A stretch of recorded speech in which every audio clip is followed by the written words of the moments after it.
Olá, mulheres! Mais um Vida na Palavra. E eu falo que o Senhor, Ele tem feito grandes coisas no nosso meio. E deixa eu te falar algo. Grandes coisas não tem a ver com você pensar em multidões, alcançar muitas pessoas. Não. Grandes coisas no nosso meio é quando Ele faz o que Ele quiser, do jeito que Ele quiser, para alcançar uma pessoa que seja. O alvo do Vida na Palavra é esse: liberarmos a palavra para que o próprio Deus ache graça no nosso coração e a torne viva, eficaz, assim como ela é. E hoje eu tenho um convidado muito especial aqui comigo, né, Miguel? A paz do Senhor Jesus. Se apresenta.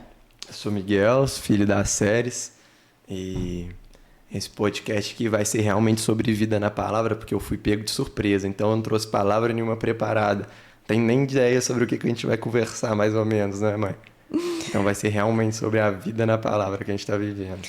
Mas eu falei com ele, gente, que aqui realmente é um vida na palavra, porque eu tenho orado, eu tenho pedido ao Senhor para que as pessoas que cheguem aqui, filho, elas realmente tenham vida na palavra, porque Amém. Quando a palavra habita dentro de você, você não precisa preocupar, você tem só que se entregar. Amém? Deixa eu te fazer uma pergunta. Posso te fazer uma pergunta, assim, bem... Pode, qualquer coisa a gente não posta, que não é online, é ao vivo, né? Olha esse menino. Como que você se apresentaria hoje? Miguel, profeta do Senhor, filho do Deus vivo. Uau! Tá vendo? Eu nem te pego de surpresa mais. Mas hoje eu tenho buscado, falei com o Miguel ontem, eu tenho buscado há um tempo o Senhor tem falado muito comigo sobre descanso, muito, muito. E Ele tem me trazido sinais sobre descanso. E uma das coisas que eu tenho aprendido é que os sinais, quando Deus está te dando sinais, ainda não é o fim. O fim é a paz que excede todo o entendimento. Porque muitas vezes, por querer muito as coisas, a gente para nos sinais. E quando Deus fala conosco, a gente não tem que parar nos sinais. Nós precisamos aprender a parar quando existe uma paz no nosso coração. E algo assim que a gente precisa muito discernir é que essa paz... Você já percebeu, filho, que muitas vezes as emoções nos param? A gente não tem paz, mas talvez a gente está num nível de caminhada onde Deus manifesta um sinal e aquele sinal ali é como se deixasse a gente assim, realizasse algum desejo da nossa carne e a gente partisse mais para o sinal e não continuasse caminhando com Deus. Tá entendendo o que eu tô falando? Mais ou menos, tô meio viajando aqui, pensando em outras coisas, meditando no Espírito Santo, mas é uma benção, sei que você tá falando. Então fala alguma coisa do que eu tô falando. Então, realmente os sinais, eles são apenas uma forma, muitas vezes, né, de Deus confirmar que a nossa vida está alinhada no centro da vontade dele. Então, quando ele realiza alguma coisa através de nós, ele está simplesmente, igual fala em Marcos 16, sendo um cooperador daquilo que a gente está ministrando sobre outras pessoas ou daquilo que a gente está vivendo. Então, os sinais, de maneira alguma, é para a gente parar, igual você falou, né? Mas para verdadeiramente a gente andar em cima dele, se alegrando, não por nós mesmos, mas saber que apesar da nossa inferioridade, de nós sermos pecadores, a misericórdia de Deus anda ao nosso lado. E está muito alinhado com aquilo que nós conversamos hoje. Da gente não parar nos sinais sobre o tempo de como você estava compartilhando comigo hoje, Esther. Muitas vezes a gente acha que a presença de Deus, ela é conquistada de qualquer maneira, que Deus habita assim. Eu falo que ele habita dentro de nós, mas para que ele possa continuar a obra, a gente sabe que existe um processo e um processo intenso. E você tem me ensinado muito sobre isso. Desde quando, ano passado, você falou sobre as virgens, né? Aquelas 10 virgens ali, você me ensinou muito sobre buscar mesmo essa presença. E hoje você estava compartilhando comigo sobre Esther. Porque essa paz que excede todo o entendimento, ela vem de um longo processo de busca mesmo, né? Com certeza. Hoje de manhã eu estava aprofundando em Esther, fazendo minha leitura de oração de devoção diária, né, de leitura Bíblia. E E eu fiquei muito surpreso com a vida de Esther, principalmente com o capítulo 2, porque são escolhidas virgens de boa aparência para o rei. E Esther, apesar de ser órfã de pai e de mãe, ela se adentrava dentro disso. Ela estava nesses padrões. E depois de ser escolhida por uma aparência boa, por ser formosa, ela é levada até o rei, fica nos cuidados de Hegai, e ele vai preparar ela por 12 meses. Vai trocar a alimentação de Esther, vai trocar a rotina de Esther, vai começar a embelezar Esther, dar produto de beleza aqui, produto, acho que fala 6 meses tratando com óleos aromáticos, 6 meses com perfume, 6 meses com óleo de mirra. Então são 12 meses, apesar de Esther já se encaixar naquilo que ela tinha para estar próxima do rei, que é ser formosa, cheia de beleza, ela ainda precisou de 12 meses de preparação. Por quê? Porque não se apresenta diante de rei de qualquer forma. Não se chega ao rei de qualquer forma. E nós também não se achegamos ao nosso rei de qualquer forma. E é muito interessante ver, porque depois dela passar por esses 12 meses de preparação, todas as moças eram levadas diante do rei. E ao ser levada diante do rei, elas tinham o direito de levar consigo tudo o que quisesse do harém para o palácio. Elas podiam levar tudo o que elas queriam. Só que Esther, ela vai ter orientação de Hegai de não pedir nada além do que ele tinha aconselhado ela.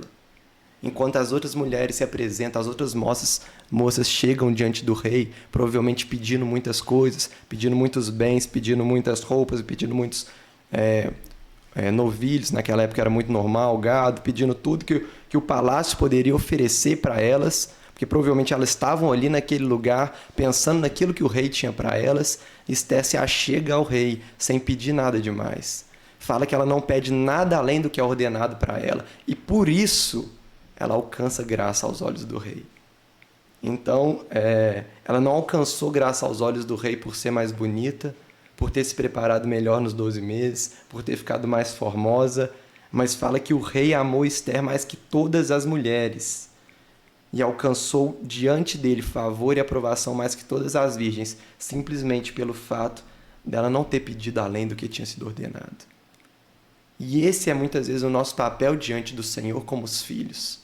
Porque muitas vezes a gente se adentra no palácio do Senhor e começa a nossa preparação e a gente acha que por estar ali naquele ambiente e se preparar, a gente é digno de pedir coisas ao Senhor. A gente é digno de requerer dele parte do reino, requerer dele poder, requerer dele prosperidade, requerer dele bênção. Mas isso não nos tira, muitas vezes, de sermos filhos. Mas ele vai ter um tratamento especial, igual o rei teve um tratamento especial com Esther, com aqueles filhos que estão ali por simplesmente serem gratos a estarem ali. Esther, provavelmente, no meu ponto de vista, ela olha para ela e fala: eu acabei de sair de uma casa onde eu era cuidado pelo meu tio, mas eu era pobre, órfão de pai e mãe, então só de eu estar aqui na presença do rei, só de eu ter aqui esse tempo de preparo no palácio do rei, estar aqui próximo dele e ter o privilégio de me apresentar diante dele, eu não preciso ficar pedindo coisa demais. Eu reconheço que eu estou aqui neste lugar e isso para mim basta. Muito forte. Né? Esther apresentou um coração grato diante do Senhor. E isso fez o quê? O rei pôs a coroa real na cabeça dela e a fez rainha em lugar de Vasti. E, infelizmente, se a gente não entrar nesse processo desse preparo, aí você falou algo aí que é chave, que ela mudou a rotina dela. Então, quando nós andamos com o Senhor, não tem como a gente não mudar a nossa rotina. Isso aí é fato. E outra coisa, eu falo que assim, eu chego até a ficar emocionada. Eu nunca tinha visto dessa maneira, porque quando nós temos a graça, ela foi tirada de uma orfandade, de pobreza também. E isso acontece conosco. Nós saímos de uma condição de pobreza espiritual muito forte, onde nós estávamos determinados a trevas, onde nós estávamos determinados ao inferno. De criaturas, nós nos transformamos em filhos. Somos transportados de um império das trevas para um reino de amor. E muitas vezes nós entramos nesse lugar, em vez de a gente ser grato, a gente quer usar aquele que nos deu tudo para buscar coisas que, na verdade, a gente ainda não aprendeu, que não são nada. É isso. Olha o que Gálatas 1,4 fala. Gálatas 1, versículo 4. Que Jesus Cristo, ele se entregou pelos nossos pecados para nos livrar deste mundo perverso, segundo a vontade de Deus. Isso é muito forte, né? E é justamente por isso que a gente não encontra esse verdadeiro descanso, que a gente confunde, acha que descanso muitas vezes é parar de correr rumo ao alvo. Aqui, nessa passagem, provavelmente o rei olha para esse tanto de mulher bonita, né? Junto com Esther e fala: essas mulheres vão me dar trabalho demais. Olha o tanto de coisa que elas estão querendo. E eu nem decretei elas como rainha. Imagina quando eu decretar. Uau! Mas aos olhos do rei, ele olha e fala: Esther, ela está aqui se apresentando diante de mim, não está pedindo muita coisa. E é exatamente esse relacionamento que o Senhor está procurando para os dias atuais. Porque, de certo modo, ele está cansado de filhos que se adentram a ele e acham que, por estarem ali dentro do palácio, têm o direito de ficar pedindo muita coisa. E vem para ele querendo um casamento, querendo uma boa profissão, querendo uma bênção, querendo uma posição grande na igreja. Prosperidade. É. E é exatamente... Ele conhece o nosso coração, né? O mais profundo do nosso coração. E é exatamente essa posição de Esther, igual você falou, que vai dar ao Senhor o descanso quando nós se achegarmos a Ele. E é sobre isso. Deus tem ministrado muito no meu coração a respeito de avivamento. E eu vejo muitas pessoas correndo atrás do avivamento que é profetizado sobre o Brasil. É uma profecia. Sim. Não por parte de homem, mas por parte do Senhor. Uhum. E eu ouvi uma ministração do Fábio Coelho, na IBC, que ele fala muito a respeito disso. Que o avivamento é simplesmente um espaço geográfico, uma congregação ou uma pessoa onde o Senhor encontra graça para repousar o Espírito dele, a presença dele naquele lugar. Em Gênesis 3:2, vai falar uma coisa muito interessante. Gênesis 2:3. E Deus, no fim da criação, abençoou o sétimo dia e o santificou, porque nele descansou de toda a obra que como Criador havia feito. Então, como que Deus descansou se o nosso Deus não se cansa? Lá em Isaías 48:30 fala que ele não é homem para que se canse, nem filho do homem para que se fadigue. O que significa esse descansou? E a gente vai ter a resposta lá em Isaías 66. Ele vai nos dar essa resposta. Aqui, você falou Isaías 48 e agora você está indo para o 66. Olha o que fala em Isaías 30, no versículo 15. Porque assim diz o Senhor, o Santo de Israel, na conversão e no descanso está a salvação de vocês. Na tranquilidade, na confiança reside a força de vocês, mas vocês não quiseram. E no 66 vai falar: assim diz o Senhor, o céu é o meu trono e a terra é o estrado no qual descanso os meus pés. Que casa então vocês poderiam construir para mim? Onde vocês farão o lugar do meu repouso? Então, no sétimo dia, ele primeiro abençoa, depois ele santifica, porque o Senhor é santo. E antes dele habitar em algum lugar, ele precisa do lugar santificado. E depois dele ter abençoado e santificado, ele faz da terra o lugar do seu repouso. Então, o descanso do Senhor não é nada mais o lugar onde o Senhor encontra paz, encontra graça, para repousar a sua presença, repousar os seus pés. E é nesse contexto que nós temos que nos preparar. Se nós quisermos buscar avivamento, se nós queremos buscar aquilo que é prometido para o Brasil, nós temos que nos posicionar como pessoas, como filhos, que igual a gente acabou de ver em Esther, não ficam pedindo ao Pai, mas que o Pai encontra na gente o lugar do seu descanso. Que o Pai olha para a gente e quando a gente ajoelha no chão, Ele tem prazer. E não, Ele vira e fala assim: Ah lá, vai começar de novo aquela murmuração, vai começar de novo a pedir tanta coisa, vai começar de novo a reclamar, a correr atrás de prosperidade. Não. Nós temos que nos moldar para o Pai encontrar em nós descanso. É uma frase que Deus me disse no ano de 2015. Essa frase me impactou muito e ela me balizou muito a partir disso. O Senhor me disse assim: filha, agora é hora de você parar de me colocar nos seus planos e se humilhar diante de mim para que eu te coloque nos meus. E essa frase, ela sempre assim me balizou muito, sabe? Porque a gente, infelizmente, a gente tem a tendência. Hoje são muitas pessoas que estão fora da igreja, que se desviaram. Por quê? Essas pessoas adquirem tanto conhecimento muitas vezes e elas têm tanto uma fé na fé delas que quando as coisas não acontecem, os planos dela não são realizados, elas se frustram e acham como se Deus fosse obrigado a fazer alguma coisa para elas. Infelizmente, hoje em dia a gente sabe que não é um número pequeno, é um número grande de pessoas que está fora porque não sabe o que é se contentar com a graça e com a presença de Deus. É isso aqui que Isaías fala, né? Essa última frase. Mas vocês não quiseram. Não quiseram. E o Miguel, ontem, ele trouxe um fechamento de um tempo que o Senhor ele estava ministrando muito ao meu coração sobre esse descanso. E assim, aquilo que você falou, filho, que o descanso de Deus é quando você para de dar trabalho para Deus. Cada dia você está ali, cada dia você está querendo uma coisa, cada dia que você está com um propósito, é igual. A gente volta, às vezes a gente vai para essas grandes conferências, aí a gente volta com um monte de planos. Só que os seus planos, eles não vieram de cima, né? Eles vieram de uma horizontal, onde você viu ali pessoas ministrando, você ficou mais impressionado com as pessoas que ministravam, porque você não conhece Deus de verdade. Você não passou pelo processo de Esther e nem pela aceitação dela de se satisfazer com a presença do rei. Você está igual aquelas outras mulheres que estiveram ali. E esse processo, eu falo que isso chega a...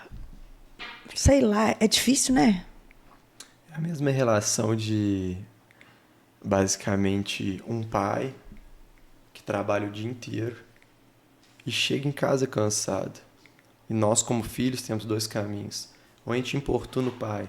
Ah, pai, faz isso comigo, faz isso comigo, faz isso comigo, faz isso comigo, faz isso comigo. Me leva ali, me leva aqui, vamos brincar, vamos fazer isso, vamos fazer isso. E isso, na realidade, é uma coisa normal de crianças fazerem. Só que pessoas maduras, que crescem, eles começam a ter um entendimento de que o pai já tem muito trabalho e que eu vou oferecer para o meu pai é o descanso. Então, quando ele chegar do trabalho, eu não vou importunar ele. Eu vou falar: pai, vem cá no meu quarto, você quer alguma coisa? Você quer uma água para você beber? Vem cá, vamos passar um tempo junto.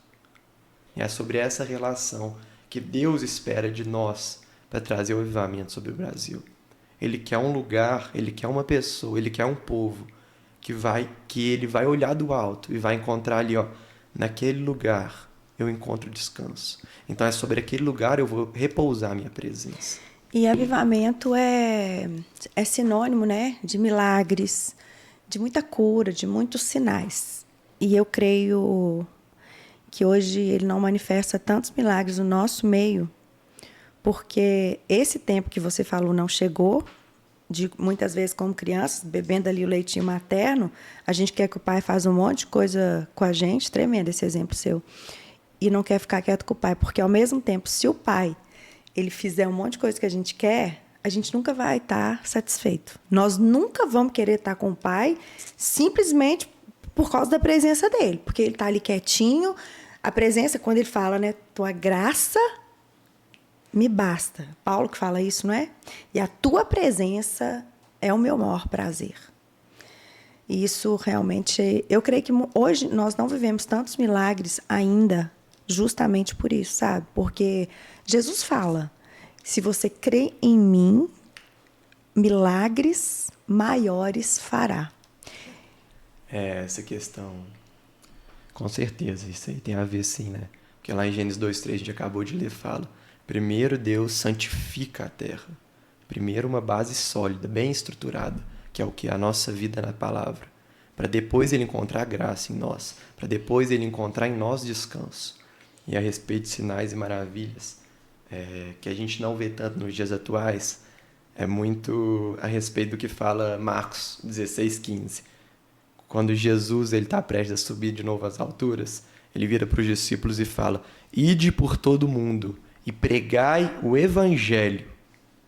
E logo depois vai falar: os sinais acompanharão aqueles que creem. E lá na frente vai falar: então os discípulos foram, e a mão do Senhor cooperava com eles, confirmando o que eles falavam, realizando sinais, maravilhas e prodígios. E sabe por que muitas vezes a gente não vai ver sinais, maravilhas e prodígios hoje? Pela falta de evangelho. Porque as pessoas hoje querem embelezar muito o evangelho do Senhor. Embelezar muito uma palavra que é básica, que é um homem morreu na cruz para me salvar e para te salvar. E as pessoas querem pegar isso e gerar contextos de conhecimento próprio, de sabedoria humana. Elas estão com dificuldade. Eu vejo hoje uma terra, eu vejo hoje uma igreja, muitas vezes, com dificuldade de voltar para a essência básica do evangelho. Que é o quê? É aquilo que João Batista pregava, é aquilo que Jesus continuou pregando. Arrependam-se, é chegada a hora. Arrependam-se, porque Jesus morreu por vocês. Só o arrependimento básico, o evangelho de cruz, traz novamente uma atmosfera de repouso do Senhor, para ele encontrar graça, para manifestar mais uma vez sinais, maravilhas e prodígios. Eu tenho visto assim, a sua busca pelo Senhor é algo muito, muito fora do normal. E eu creio que não são muito, eu acho que assim, é bem minoria dos jovens que têm buscado o Senhor com a intensidade que você busca, com o coração que você busca. E qual o conselho, sabe? O que tem te feito esse retorno dessa busca, sabe? Ensina pra gente um pouco disso, porque, na verdade, você tem ensinado até os seus pais dentro de casa. Através, de tudo que aconteceu na sua vida, eu tenho sido muito abençoada. A gente tem aprendido muito com a sua vida. E a sair mesmo desse ativismo religioso, eu falo que você foi um presente de Deus na sua vida, na nossa vida. E o que você falaria, sabe? Um conselho, como é que é esse negócio? Qual que é o segredo disso para jovens como você? Porque isso na minha vida é uma coisa, vamos se dizer assim, diante de uma maturidade que eu tenho hoje no Evangelho, não é uma coisa difícil. A gente muitas vezes perde a atenção e sai pela culatra, mas para um jovem de 20 anos como você, é mais difícil. Eu acho que para jovens o principal versículo importante das pessoas gravarem no coração é a respeito da igreja de Laodiceia. Quem dera vocês forem quentes ou frios, porque são mornos, estou prestes a vomitá-los. Então, a partir desse contexto, a gente precisa andar com coerência naquilo que a gente vive. Deus, o próprio Deus, o anjo do Senhor, fala à igreja de Laodiceia: quem dera vocês forem quentes ou frios. É claro que o Senhor não deseja que ninguém seja frio, porque ser frio é estar distante dele, ser frio é estar longe dele. Mas o que ele quer dizer aqui nesse contexto? Que é para a gente andar com coerência e verdade no nosso coração. Para a gente quebrar a religiosidade de achar que a gente vive ao Senhor, que a gente serve ao Senhor, quando a gente não serve ao Senhor. Porque Deus quer que todos queimem por Ele, sejam apaixonados por Ele. Mas se a gente não estiver disposto a abrir mão de nossa vida por completo, de tomar a nossa cruz por completo, e eu não digo abrir mão das coisas ilícitas, eu digo abrir mão de tudo, das coisas permitidas, do entretenimento, dos prazeres, eu digo abrir mão da vida por completo. Que esse é o evangelho básico da salvação. Tome a sua cruz diariamente e siga-me.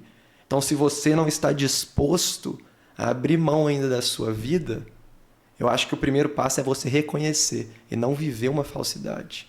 Se você não quer, vive fora. Porque o próprio Senhor fala: quem dera fossem frios ou quentes. Então, o princípio dessa busca, ser constante, ser verdadeira, ser intensa, ela ser de todo o coração. É o saber o que eu estou fazendo da minha vida. E é claro que o conselho, eu já vivi muita coisa fora da igreja, não existe melhor do que a vida que eu vivo hoje com o Senhor. Eu sou a pessoa mais feliz que eu já fui em toda a minha vida. Mas nós temos que ter coerência naquilo que a gente fala viver. Então, para os jovens hoje, eu diria esse conselho, esse versículo de Laodiceia, sabe? Para serem verdadeiros. Vou te fazer uma pergunta agora meio arriscada. Mas uma coisa que eu tenho aprendido é expor a minha vida, porque eu vejo que através de quando nós expomos as nossas falhas, a gente vê como que o poder de Deus é ressaltado. Então eu vou te fazer uma pergunta agora, não como sua mãe. Eu vou te fazer uma pergunta agora como líder do Vida na Palavra, que você é um mero convidado meu. Beleza? E eu sei que você é de verdade, eu sei que você não vai enrolar. Miguel, você nasceu dentro de um lar cristão, onde você nunca viu seus pais bebendo. Você sempre via seus pais indo para a igreja, só que você demorou muito para ter esse encontro com Deus. Se hoje você falaria o que às vezes te afastou desse caminho, qual a falha dos seus pais? Qual a falha dos seus pais em fazer com que, apesar deles estarem ali buscando o caminho, você está afastado desse caminho e ter demorado? Não sei, você acha que você é sabe? Então, eu acredito sim que o Senhor tem o plano perfeito dele, o tempo perfeito dele, o dia perfeito dele para tudo. Para tudo. E eu creio que da forma que eu fui resgatado, foi no tempo perfeito. Não acredito que tenha sido o erro dos meus pais, mas eu creio que eu sempre estive e estou no centro da perfeita, boa e agradável vontade do Senhor. E se tudo que Ele me permitiu viver fora da igreja, eu vivi, foi para testemunhar e para salvar aqueles que estão perdidos. Porque a gente só tem autoridade em cima de onde a gente é resgatado, muitas vezes. Então, eu sou muito grato pelo tempo que eu vivi fora. Eu sou muito grato pela vida de como meus pais me trataram. Porque apesar de darem exemplo dentro de casa, eles nunca me oprimiram para me conduzir até a igreja. E essa é uma coisa que eu vejo muito nos dias atuais. Pais que criam filhos opressos. Pais que obrigam seus filhos a irem para as igrejas. E isso é errôneo. Porque o filho vai ter 18 anos, vai ter 20 anos e vai se rebelar contra o Senhor. Porque ele foi traumatizado pela religiosidade. Então, meus pais, apesar de não terem conseguido me levar para a igreja, eles sempre testemunharam e me mostraram através do amor a vida com o Senhor. Então, apesar de eu nunca ter querido verdadeiramente entregar minha vida para Jesus, eu sempre sabia que o meu Deus é o Deus dos meus pais. Que o Deus dos meus pais um dia eu seguiria. Só estava esperando o momento certo. Ai, graças a Deus, estava no meio dessa resposta. Porque... E a gente sabe, eu mesmo, seu pai, falamos isso muitas vezes, porque que a gente reconhece quanto a gente falhou. E eu sei que apesar de você ver isso, a gente falhou muito, igual uma das coisas que seu pai sempre fala, né? Que ele se arrependeu porque ele te levava, quando você começou a jogar bola, você era bom de bola, né? Não sei se ainda é bom de bola, ou não? Mais ou menos. Mais ou menos, mas você era bom de bola, você lembra? E seu pai, assim, te levava para cidades vizinhas, para você jogar, mas ele fala que ele tem um grande arrependimento de não ter investido, do tanto que ele investiu muitas vezes na sua carreira ali do futebol, na sua carreira com o Senhor. Mas aprove a Deus também na graça, na bondade, na misericórdia de Deus nos alcançar. E eu creio, você, talvez que está aí, está aqui nos assistindo, e Satanás, ele é mestre. Talvez você entrou aí e falou, ai meu Deus, que inveja das séries, gravando esse podcast. Deixa eu te falar uma coisa, repreenda isso na sua vida agora pelo poder do nome de Jesus Cristo. Você é uma filha de Deus. O Miguel falou algo que é lindo, tudo tem um tempo. Tem o tempo, o modo de Deus fazer todas as coisas. E aos olhos do mundo, pode até não estar bem, mas aos olhos de Deus, se o seu coração for correto, ali pode estar tudo bem. E existe o tempo onde Deus vai agir, o modo dele agir, mas uma coisa que eu aprendi, não aceite condenação sobre a sua vida. Porque quando nós nos arrependemos de verdade, gente, quando a gente falha, a gente vai colher as consequências do pecado. Mas até nessa consequência, o Senhor está conosco. A bondade dele, a misericórdia dele nos alcança. E eu sou muito grata a Deus por isso. Amém? Amém. Você tem alguma palavra que você quer deixar? Se eu fosse dar um conselho dentro desse assunto de mães, de pais, para a importância de se testemunhar um verdadeiro evangelho dentro de casa para os seus filhos. E mais ainda, além de testemunhar, a importância de vocês intercederem pelos seus filhos. de vocês colocarem o joelho no chão e verdadeiramente clamarem pela vida deles. Porque através de uma vida com o Senhor e de uma intercessão genuína, é bíblico. No tempo certo, sua casa será salva. Se creres, salvará tu e a tua casa. Então esse seria o conselho. Amém. Glória a Deus. Obrigada, filho. E eu falo que nesse tempo que a gente está aqui, uma coisa que Deus trouxe ao meu coração, que esse podcast de hoje não vai ter título. Porque você é um menino sem título, Miguel. Você é assim, né? E eu creio que é isso que Deus quer da gente. Porque muitas vezes, quando eu falo em título, você fecha um assunto. E Deus não nos chamou para fechar nenhuma área da nossa vida. Mas Deus, Ele nos chamou para rasgar tudo, deixar Ele entrar, deixar Ele consertar, fazer tudo novo de novo a cada dia. E para pessoas que têm verdadeiramente uma vida na palavra, a gente pode sentar nessa mesa aqui e ficar 2, 3, 4, 5, 6, 7 horas só contando as boas novas que Deus tem feito por nós. Amém, porque não é a nossa vida, né? É a vida na palavra. Amém. Você pode orar por essas mães, por esses jovens que... Ora por nós. Deus Pai Todo-Poderoso, te agradecemos por este tempo. Espírito Santo de Deus, que as palavras liberadas nesse podcast venham a ser como espadas afiadas de 2 gumes. Em nome do Senhor Jesus, eu clamo a Ti, que alcance o coração dessas mães, dessas mulheres, e que venha trazer transformação, edificação, santificação. Em nome de Jesus Cristo, Papai, nós chamamos de todo o nosso coração. Amém. Amém. Deus te abençoe e até o nosso próximo episódio do Vida na Palavra.